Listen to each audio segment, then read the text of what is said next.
Hi, my name is Clifton Robinson. I am this year's St. Lucie County School Board District Distinguished Minority Educator of the Year. I just want to take the time and say thank you to Dr. Mills and Pastor Mills for giving me the opportunity to be able to be a part of and a product of Save Our Children. When I was 12, 13 years old, Pastor Mills and Dr. Mills would come through projects and pick a bunch of little kids up, giving us the opportunity, showing a bunch of little nobodies that we can't be somebody in life. And I just want to take this time and say thank you because I owe this award to them for having to give me a chance to be able to come out and be somebody that I know I can take. Hi, my name is Jamia Anderson. I grew up in Save Our Children, and also my brothers did too. Save Our Children is a good program for the young people around to come get help with their tutoring and come and get help with their homework. And now I have 2 of my kids come here. No, and Save Our Children help me with homework, and they feed me all the time. My name is Devushay Johnson. Most people call me Shay. Pastor Kenny and Dr. Mills, they had a van. Actually, it was a customized, van, and they rode around town and picked kids up. And I and my brother just so happened to be skipping school one day. We were on Avenue A, downtown Fort Pierce, and this guy rode by in a van, and being taught, you don't talk to strangers, and you don't do this, and you don't do that.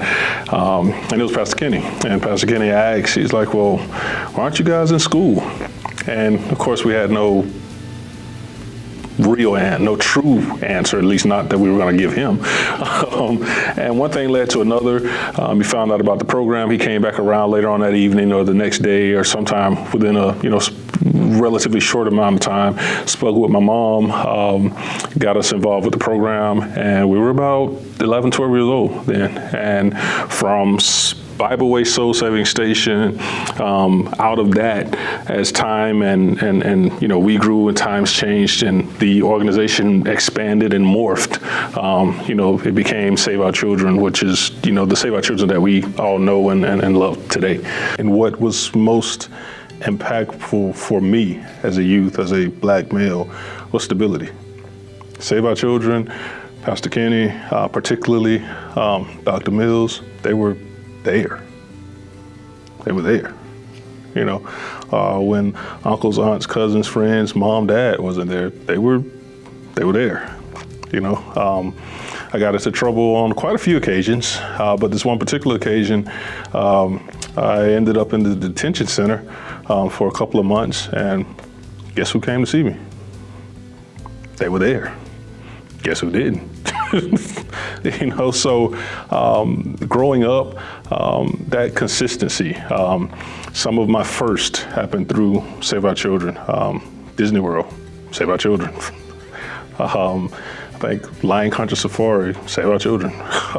Some of these, outings that little children kind of look forward to, and some of the inner city children, inner city youth, those things are just, we'll never see that. We'll never, have that experience. Well, Pastor Kenny and Dr. Mills made it happen. So those are some of my first encounters growing up through high school, watching my brothers and sisters and other little ones, or younger ones, I should say, kind of grow up in the program.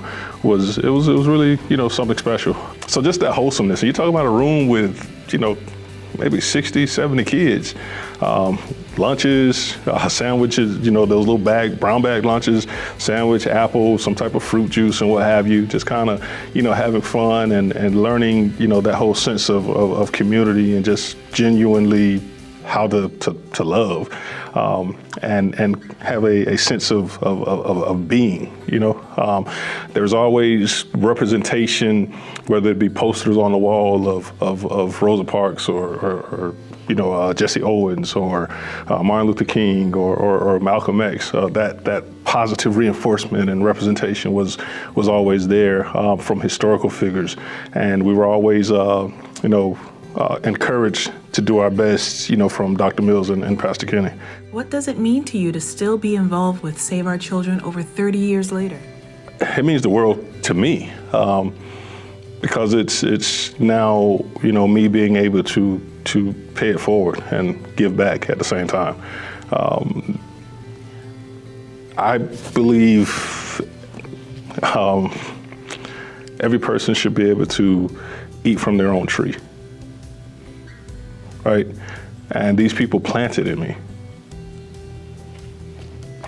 And, you know, I am now the fruit of their labors. So it's only befitting, it's only right that they, you know, see that, you know, be able to benefit, you know, from that in some way. I don't know how that is, but in any way, shape, or manner, form, or fashion in which I can, you know, I attempt to, not just for them personally, but for the influence that they've had in my life and understanding community and the importance of representing and the importance of giving and the importance of loving and the importance of correction and the importance of integrity and honor and valor and things of things of that nature. You know, these are just attributes that can be far and few in between in some households and some, you know, social groups.